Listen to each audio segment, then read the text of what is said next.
12 फेब्रुवारीला विलिनीकरणाचा निर्णय जाहीर होणार होता असं शरद पवारांच्या राष्ट्रवादीकडून सांगण्यात आलं। पण आजची 12 फेब्रुवारीची तारीख हुकली।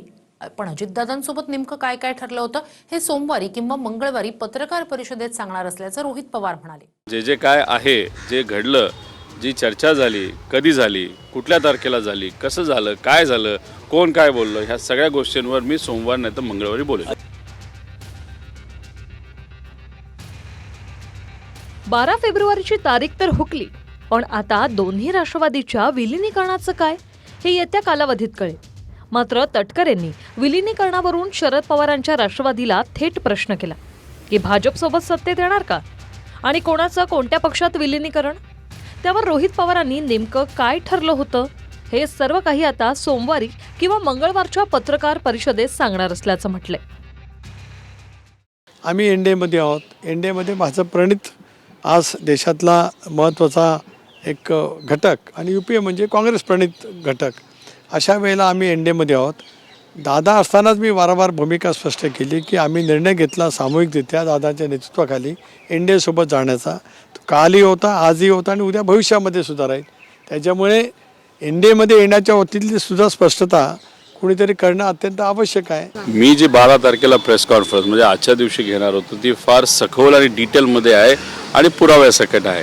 आता ती जी प्रेस कॉन्फरन्स आहे ती सोमवार नाही तर मंगळवारी मुंबईमध्ये मी घेणार आहे। त्यावेळेस हा जो प्रश्न त्यांचा आणि तुमचा आहे त्याला योग्य असं उत्तर तिथं देईल। 12 तारखेला विलिनीकरणाची घोषणा नक्कीच त्या ठिकाणी होणार होती। जे काय आहे, जे घडलं, जी चर्चा झाली, कधी झाली, कुठल्या तारखेला झाली, कसं झालं, काय झालं, कोण काय बोललं, ह्या सगळ्या गोष्टींवर मी सोमवार नाही तर मंगळवारी बोलेन।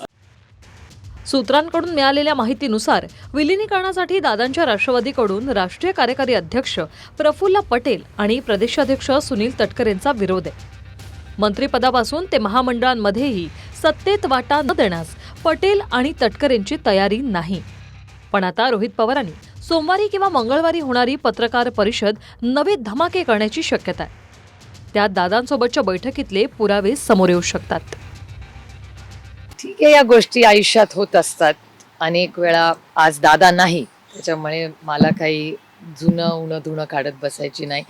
तो माझा मोठा भाऊ होता, माझा दादा होता आणि माझ्या दादामध्ये आणि काय जी चर्चा झाली ती माझ्या भावाला माहिती आहे आणि आज माझा भाऊ जिथे असेल तिथे त्याला ते माहिती आहे। त्याच्यामुळे दादाची इच्छा आणि आशीर्वादाने जे होईल ते पुढे पुढे बघूया। 12 फेब्रुवारीला विलिनीकरणाचा निर्णय जाहीर केला जाणार होता असं शरद पवारांकडून सांगण्यात आलंय। त्याच 12 तारखेच्या पार्श्वभूमीवर शरद पवारांच्या राष्ट्रवादीचे नेते अंकुश काकडेंनी भावूक पोस्ट केली। आज दादा तुम्ही हवे होतात, एक महत्त्वाचा निर्णय तुम्ही करणार होतात। आज ज्यावेळेला 12 तारीख उजाडली त्यावेळेला माझ्या मनामध्ये सहजच विचार येऊन गेला की अरे आज जर दादा असते तर आपण एकत्र झाल्याचं चित्र महाराष्ट्राला पाहायला मिळालं असतं। ज्या काही घटना घडल्या त्याला आपण सगळेजण साक्षीदार आहोत। आता त्याच्याच नंतरच्या बाबतीतली काय आहे ते आमचे वरिष्ठ निर्णय घेणार आहेत। फडणवीस साहेबांनी सुद्धा स्वतः सांगितलं की बाबा विलिनीकरणाच्या संदर्भात आमचाही काही त्याच्यात ज्या वेळेला त्यांचं होणार असेल तेव्हा आमच्याबरोबर चर्चा होईल, तर त्या पद्धतीनं वरिष्ठ चर्चा पक्ष म्हणून विलिनीकरण हे अजित पवारांची राष्ट्र मी काय म्हणतो का ते शेवटी हे वरिष्ठ मंडळी जी आहे ती ठरवल, तो निर्णय आम्ही मान्य करू। रोहित पवारांनी विलिनीकरणासंदर्भात पत्रकार परिषदेची घोषणा केली। त्यानंतर तटकर यांनी विलिनीकरणावरून दादांच्या निधनाच्या दिवशीच घाई का झाली असा सवाल पवारांच्या राष्ट्रवादीला केला। त्यावर त्या नेत्याचे नाव घ्या असं आव्हान रोहित पवारांनी दिलं। विलिनीकरणाची चर्चा दादांचं शव अंत्यदर्शनासाठी विद्याप्रतिष्ठानमध्ये ठेवलेलं असताना विलिनीकरणाची चर्चेची सुरुवात का कोणाला का घाई झाली त्या प्रश्नाचं सुद्धा उत्तर अजून काही मिळालेलं नाही। आता यापेक्षा या विषयावरती मला अधिक काय बोलायचं नाही। उद्या जर काय पत्रकार परिषद झाली, विलिनीकरणाचा काय विषय असेल, त्याच्याशी राष्ट्रवादी काँग्रेस पक्ष म्हणून आमचा काय त्याच्याशी संबंध असेल तर जरूर त्या बाबतीमध्ये मी बोलेन। कोणी सुरुवात केली चर्चा त्याचं नाव पब्लिकली त्या ठिकाणी घ्या, मग कधी झालं, कसं झालं हे लोकांसमोर तिथे येऊ द्या। त्यामुळे नुसतं मोघम बोलून एक कुठेतरी तुम्ही विषयाला बगल देताय असं आपलं त्या ठिकाणी म्हणावं लागेल।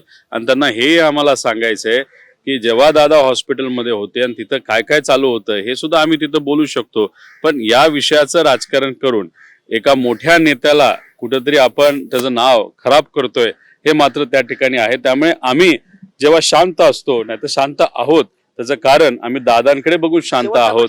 या 4-5 जे काही सो कॉल्ड नेते आहेत, त्यांनी दादांना शेवटच्या काळामध्ये किती एकटं पाडलं होतं हे आम्हाला माहिती आहे. आणि ते म्हणतील की जेव्हा पक्ष फुटला तेव्हा तुम्ही कोणाची भूमिका घेतली, कोणाच्या बाजूली भूमिका घेतली, त्याचं सगळं उत्तर सोमवारी नाही तर मंगळवारी स्वतः त्या ठिकाणी मी देईल. विलिनीकरणावरून दादा आणि पवारांच्या राष्ट्रवादीचे नेते आमने सामने आले. आता सोमवारच्या पत्रकार परिषदेनंतर दादांच्या राष्ट्रवादीच्या सर्वेसर्वा सुनेत्रा पवार काय ठरवतात यावर पुढच्या घडामोडी अवलंबून असतील. दिल्लीहून प्रमोद जगतापसह योगेश बोरसे, TV9 मराठी, पुणे.